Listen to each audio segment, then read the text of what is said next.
in the beginning, the child has to be selfish. And then as we mature and grow up, we have to become unselfish. Is that the process that we have to go through, from selfishness to unselfishness? Can you tell us more about that? Yeah, it's a process. There is actually 4 stages if we need to go to details. Okay, so it's from 0 to 5. Yeah. Okay, that's the first chapter of the growth of the soul.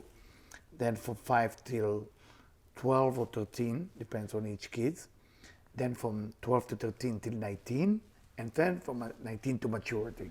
I'll tell you a secret, most people, 99.8, get stuck between 13 to 19. They never grow from there. They stay teenager for life. Now, Do you know what? I have met a lot of 50-year-old teenagers. Yes, I totally agree with you. Yes. Why is that? because that jump is the very difficult jump. Let's describe. Well, let's 0 start, to let's 5. start 0 to 5. I was just going to say, so if we go 0 to 5, that's kind of the soul we found out before. Yeah. The inception happens during intercourse and in the first time when the And child then is 3 being months conceived. of pregnancy. Then the 3 months of pregnancy. Then giving now birth. giving birth. And then we have the first 5 years. Exactly. The first. And what happens? The first in those 5 years first 5 also years? divide to many pieces. Okay, the first Well, 2 just years. give me the overview. Okay, so basically from you want the short. Yeah. Okay, from 0 to 5. Let's keep the old details. From 0 to 5, it's a baby, learning language, learning so many things. You know, this is when what we call small, meaning it's still not coming to a full fruition. It didn't manifest itself. From 5 to 13 or to 12, there is growth. All area. You understand a lot of things. Or they understand, they got it.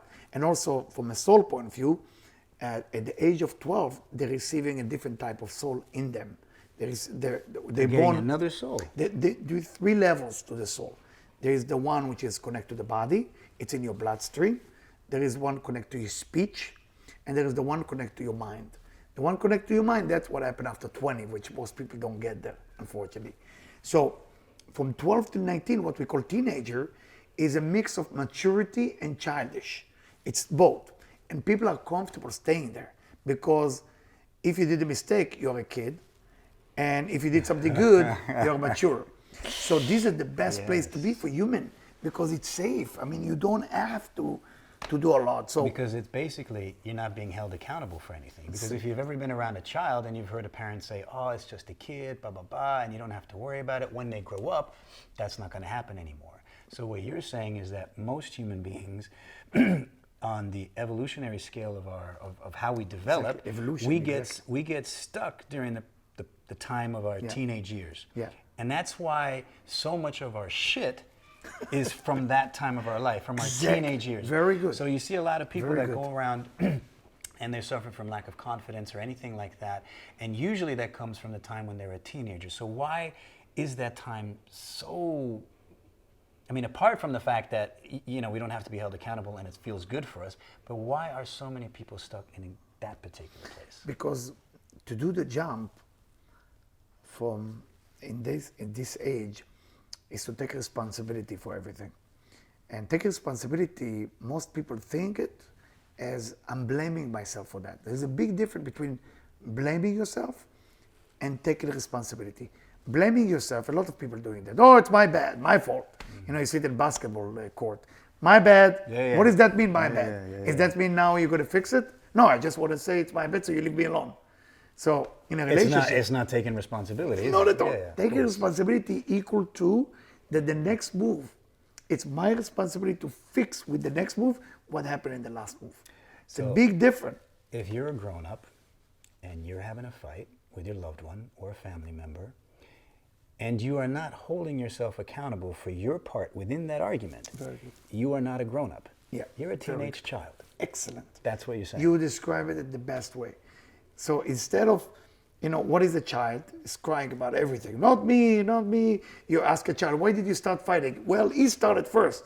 It's always blame. Blame. It's always game. somebody else's game. It's always blame. We And have a president like that right now, and I think he's still a child too. Yes, I totally understand that. Yes. I'm not going to go into politics right now, but I will say one thing. Taking responsibility is the most painful thing to do. Nothing is more painful they're taking responsibility. Because For if you example, take responsibility, what you're doing is you're taking the onus and making it about you. Because you're taking responsibility for your actions. That means you can't blame anybody anymore for anything Yeah. that happens in your life. Everything that happens in your life has to do with you. Yeah. So grow up. That's what this is all about. It's about growing up. We came here to grow up. Yeah. That's it. It's as simple as that. If we hold ourselves accountable for the mistakes that we make, we will naturally progress in our evolution, and our soul will naturally get to the next phase. Am I correct? Yeah, you are correct. And talking back about the ego of a child, so when the parents want the kids just to be flat, as we call it, just to be flat, good kids, that's a unhealthy kids. A kid's supposed to be developed between 0 to 5. The most important thing that the kids are learning is to 0 to 5, because they learn to walk, to talk. Everything is at that age. So you want them to desire more. Yeah. For example, my kids still remind me when it used to be a toy store when I used to take them there. So one of my training was, we're going to a toy store and we take whatever we want. And they look at me, whatever we want? I say, yes. And my wife looked at me and said to me, are you feeling okay? I say, yeah, I'm just training them to have a bigger desire than what they have. So instead of telling them, you want less, you should want less, I want them to want more. So my father, may he rest in peace, is the one who teach me that lesson. I remember when I was a kid, I grew up 3 sisters, spoiled. My mother on Rosh Hashanah, which is the Jewish holiday for the New Year, she used to bake a jam from quince, sugar, something sweet. And everybody get 2 pieces, I want to get 4. And we start having an argument. My mom can't take it anymore. She called my father. When my father gets into business, you better back off. So everybody out of the dining room. It's me and him alone. So he said to my mom, if you want me to educate him, it's up to me. Now I'm shaking because I don't know what's coming. So what's coming was easy, actually. He brought the old jar of jam. He put it in front of me. And he told me, this is all yours. And I'm looking like, what's the catch? I'm about 5 years old. It's got to be a catch. Something is wrong with that picture. But then I said, you know what? He's smiling. Nobody's in the kitchen, in the dining room. We have it in the same room. Dining room was the kitchen. We had a small home. So I'm opening and I'm taking 5. I'm eating 1, I'm eating 2. I can't eat more. But he said to me, you can't get off the chair until you finish the whole job. Finish the whole thing, yes. I'm looking, there's a lot. Yeah. And I cannot go for the 3rd one. And I'm looking at the 3rd one. And he's the one who told me the story when I grew up. And I start crying. I'm looking, I can't. So he started laughing instead of crying with me. He started laughing. And my mom come and laughing. And everybody's laughing. And then I start laughing. I realize that I desire more than I can have. My father didn't let me suppress that desire. He actually let me go with that. And let me understand myself that sometimes when you desire more than you can handle, it's not good for you. But a lot of parents suppress that desire within the kids, make the kids always wish they can have more. And then the kids always think that, the grass is greener on the other hand. Why? Because the parents were afraid that the kids will grow up selfish. Not true. The kid has an ego which is different than the adult. And that ego is a healthy ego for the kids. It's a survival ego. It's in the root chakra. And this is it's the beginning of you. It's supposed to make you grow and survive life. You're supposed to be like that. As you grow up, then you mature yourself. Then you are teaching yourself how to control the ego. From what age do you think we need to make that shift from selfishness to giving, to being unselfish, to sharing? At what stage is that? When do we do that? Sharing has to start after the age of 5. After the age of 5. And you have to be a police, which is more strong as a parent, when the kid's getting to the age of 12. Because that's before the shift in the soul. Mm-hmm. So the shift happening there. So once you don't do a good shift between 12 to 14, it will affect the kids a lot. And it can be quite dangerous. Now, the idea is more Then, if you look at the mental disease, usually happening between 19 to 21. If you look at all mental disease taking place, 19 to 21. That's exactly what I say when maturity needs to take place. So if you look, you ask any psychiatrist why. Say, well, that's the age. That's the age. If somebody has a disease that appear to be later in life, destroy their life, it's exactly happened at that time. During that time. So it's not a coincidence. Do you think that parents are generally even aware of that when they're talking to their children and telling them, you know, share more, do this, do that, don't do that? How can we as parents become better parents? How can we become more compassionate towards our children? How can we learn from our own mistakes and try to help them? Because a lot of times what parents will do is they've experienced whatever they've experienced, and their love for their kid is so strong that they're afraid that the kid's going to get hurt, and so they try to protect them. And by trying to shelter them, they're actually bringing more stuff to them. So let's help parents. How do we parent properly? How do we allow our child to make mistakes and go through that kind of process it has to go through while we're watching it and suffering with them? And suffering sometimes for them, I guess. It's hard. First, I have to say it's hard. I'm a parent myself. It's not an easy task, but it's a task that was given to us by our Creator, you know, the Divine. And it's a task to love someone and still give them the number one gift that we don't want to give. When we love people, there's one gift that we don't want to give. We're ready to give money, love, everything. But one gift we keep for ourselves. It's called independency. We don't like to give independency to people we love. We create what they call codependency, which means we want that kids to be dependent on me.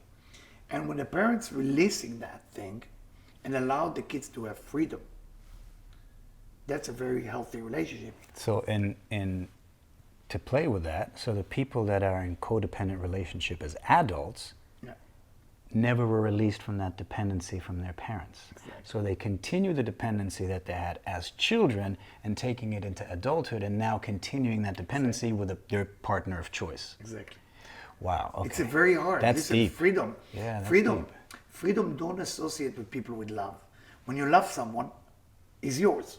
People think of belonging. When you love somebody, it's not yours. It's not yours. It's not possessive. It can't be possessive. Yes. Yeah, but people think of what do you have? I love my house. I love my watch. I love my shirt. I love my shoes. So whatever I love, it's mine. So people use love as a possession. The word love sometimes lose the meaning. Like I said before, that love can be meaning, what can I have? Love is not what can I give. And to get to true love with our children, with the people we love the most, I mean, you want to do everything for your kids. You want the kids to be better than you. I mean, after all, Adam and Eve didn't have a father. They have the divine. So the natural love from a kids to a parents, it's not normal. But the natural love from a parents to a children is normal. It's a big difference because it's in our DNA, it's in our gene to love our children, because it happened in the first human, Adam and Eve. But they didn't have parents. So they didn't receive love. We can love. No, they did receive love from the angels, from the divine, but we cannot love our parents automatically. But we definitely can love our kids automatically. And the idea to get to that level that we truly help our kids to survive without us, that's a true gift of life. The reason sorry to interrupt you. So the true gift that parents have that they can give their children is to release them. Is to release them and let them be on their own when the time is right. Because if you do that, you cut the dependency. And for a lot of us, that's really tricky because we spent our entire time making these children dependent on us and trying to help them, trying to protect them, trying to secure them. But the whole part of them actually growing up and becoming full-fledged human beings is if we allow them to actually leave us and to become their own person. And that is the greatest act of unselfishness.